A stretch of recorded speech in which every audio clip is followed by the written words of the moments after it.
What's up everyone, this is CyberKnight8610 and today we have a new video series, something I think you guys will be really interested in since everyone keeps asking me, please make more deck profile videos, please.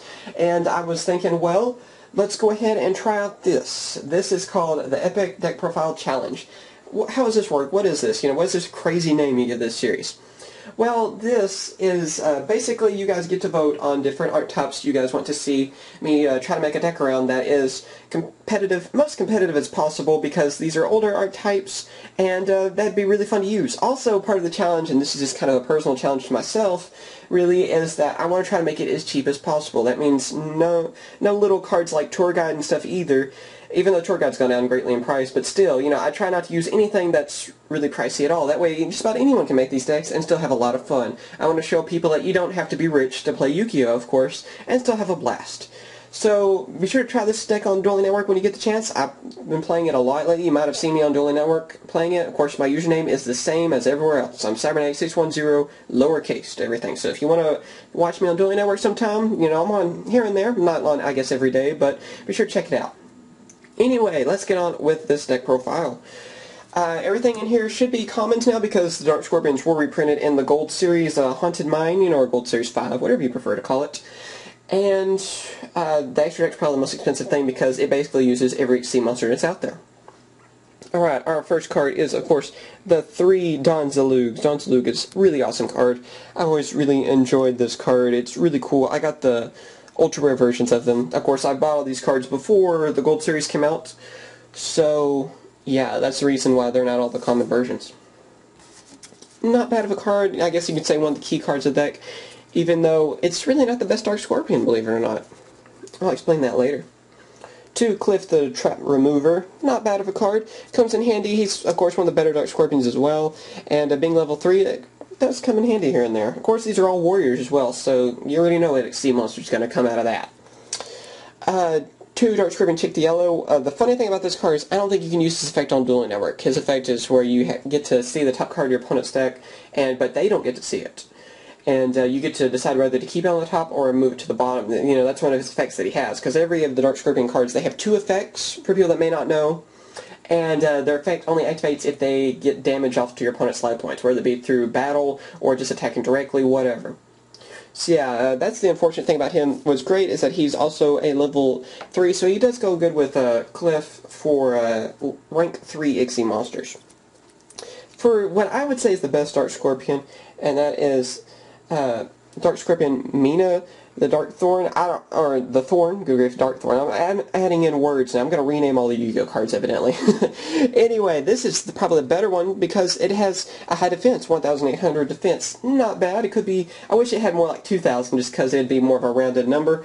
But with most of the Dark Scorpions, their attacks really are weak, They're, even Don Zalug, he's supposed to be the main one, and I believe, he has like 14? Let's double check that. Yeah, 14 in attacks. Yeah, that's a big disadvantage, but with 18 defense, which is great because if your opponent attacks it and it's face down, of course, and they have a weaker monster, then they get damaged. They still activate the effect. She searches through the deck, and it's an awesome card. So yeah, that's just kind of the basic understanding of the Dark Scorpions. So now we'll have to go through this deck profile a little bit faster. And that is Neospatian Grand Mole is a card I like to use just because it can get rid of those pesky monsters that are in the way and go for that direct attack if you have a Dark Scorpion already out in the field. Sandgun, it can basically search anything in this deck, so yeah, that's kind of the reason I'm using it. The 3 Mystic Tomatoes really come in handy. It's another one of those that just kind of basically searches everything, can kind of stall for time if needed, and since this deck doesn't really swarm to the field too quickly, it adds a little bit more of a swarming capability. And speaking of swarming capability, we have our 3 Goblin Bird, one of them Starfoil, which looks pretty cool. Goblin Bird comes in handy a lot, being a warrior and stuff too, like I said. Remember those Exceed monsters. We'll explain that later for people that may be not understanding what I'm saying. We also got Gores, just because, Gores is just kind of a staple card these days. I prefer him over Trageodia sometimes, especially in this deck. I feel like Gores is the better pick for this. And, of course, probably the boss monster of the deck, which is kind of odd, and that is Dark Armed Dragon. Because it's not that hard to actually bring him out. Because since, like I said, I don't really swarm the field, yeah, I can usually get the 3 Mystic Tomatoes in the grave and then go for him. And go for that summoning, which is really great. And get those pesky monsters out of the way so I can go for a direct attack with the Dark Scorpion. Really great card for this. Like I said, it's kind of funny that he's the boss monster, even though Don Zalug is more the boss. Reason I'm not using Gorg, which is the only Dark Scorpion I'm not using, is because he's probably the worst one, which is really unfortunate because I wanted to use them all, but I could not think of a way to make him work since he's level 5 and has 1,800 attack. You know, he's just not very good. He's the strongest in attack, but also having that extra star really hurts him. Anyway, for our spells, we have our Lure of Darkness, our Dark Hole. I don't feel like I have to explain those. Dark World Dealings. I've been using this a lot lately. It's kind of an interesting tech card that I like using. It's really great to ditch some cards to the grave and then be able to draw. The only bad part is your opponent gets to as well. We also have 2 Burden of the Mighty. Great card. It kind of has its problems though because of Exceed monsters, which is kind of unfortunate really, I guess. As long as you're not going against anything that's too Exceed heavy, it's really going to come in handy. Heavy Storm, a Monster Reborn, 2 Mystical Space Typhoon, Reinforcement of the Army, 2 Shrink. A lot of people are saying to use Forbidden Lance instead. I tried it out, didn't work for me. It didn't decrease the attacks enough. Forbidden Lance only goes down by 800. Most of the time it wasn't enough of a decrease in attack. So it ended up hurting me because Dark Scorpions, like I said, are just unfortunately weak monsters. So Shrink worked better for me. I understand what people are saying with the Lance. I mean, if you want to try it out, I suggest go ahead and try it out. You know, it doesn't hurt to do that, especially since Lance is sort of cheap now. I mean, what is it? I've seen them go for about $4 now since the Battle Pack, so go ahead and try them out if you have them. But it just did not work for me. That's why I prefer Shrink. And 2 Infected Mail, just because it does help to attack directly, and before your monster goes away, you can usually Exceed Summon. So that's not too bad of a card. It was really funny how I actually drew both these the other night when I used this deck on a duel and was able to go for game because of it. So it's kind of a funny card. Our trap cards are just basic, really. Our Solemn Judgment, 2 Solemn Warnings. Move these cards up just a little bit. A Torrential Tribute. I'm only going to use 1 because, like I said, the swarming capabilities really aren't too high in this deck. You know, you might be able to swarm the field once every 5 duels. That's how great it is on that, unfortunately. The Mirror Force and 2 Magical Cylinder. A really underrated card, comes handy a lot. You're going to be doing a lot of damage to your opponent anyway. And it really comes handy to use that card because if you already have Infected Mails and stuff, and your opponent happens to go for something really strong, that card is hilarious to do, especially if they go for, you know, something like even Acid Golem, which is just hilarious to send that attack right back. You can usually go for game by doing this. Alright, now for the extra deck. Extra deck is really basic. It's just basically, what do you want to choose for the extra deck? I went ahead and just kind of threw a bunch of Exceeds together that are possible to Exceed someone from this deck. 2 Gymnat Pearl.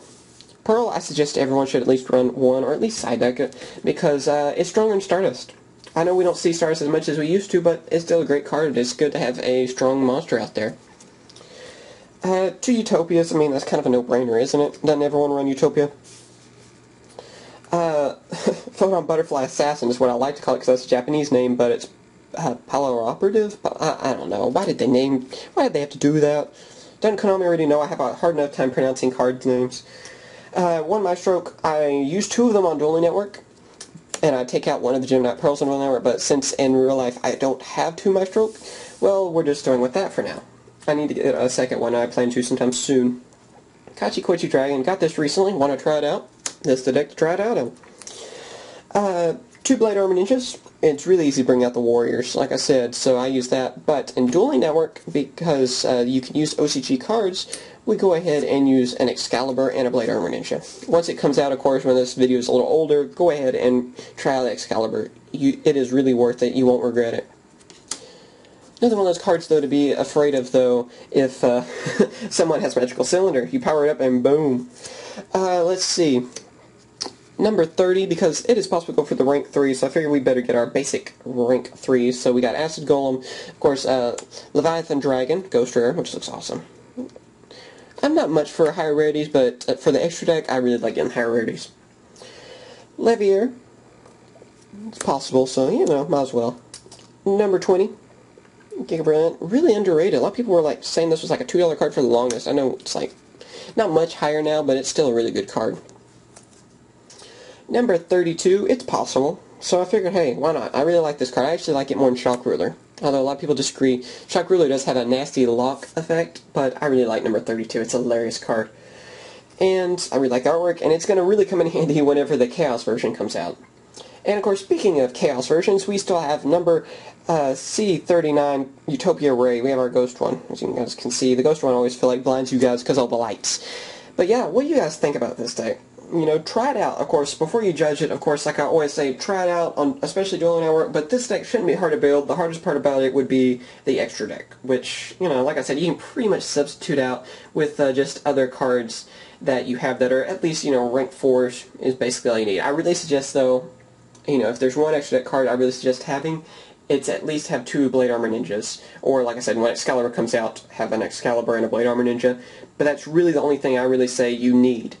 Other than that, this deck's just basically for fun. I hope you guys have enjoyed this. I hope you guys will see that, you know, you don't have to have the $1,000 to build the Chaos Dragons or whatever top deck there is out there, you know, and especially when this video gets older, what else is out there those days. So, yeah, hopefully you guys have enjoyed this. Give me another challenge, you guys, please. What's another archetype out there that you want to see again? I was thinking maybe Harpy Ladies or Amazonis. Evidently, I want to try out different female archetypes on there, but let's see, what else do we got? I'm trying to think of anything randomly. Natria? I don't know. There's a lot of hidden arsenal archetypes out there. I wouldn't mind trying out like X-Sabers again, or I don't know, Flamevels. Although I do want to try to keep this to the older archetypes at the beginning, so if there's any older archetypes you want me to try out, please tell me, of course, in the comments. Thanks for watching, you guys. Hopefully you guys have enjoyed this idea and enjoyed this deck profiles. Of course, this is not the main deck I use, so I'm sure we'll get lots of comments of I can beat you with whatever I run, whatever. But this is not the main deck I use. My main thing is Dragoonides, which we'll have an update on that soon with Masked Heroes and Inca Toolbox, which is, or those are the 3 decks I mainly use in, like, you know, when I'm playing competitively. So anyway, thanks for watching, you guys, and please subscribe if you haven't. Later.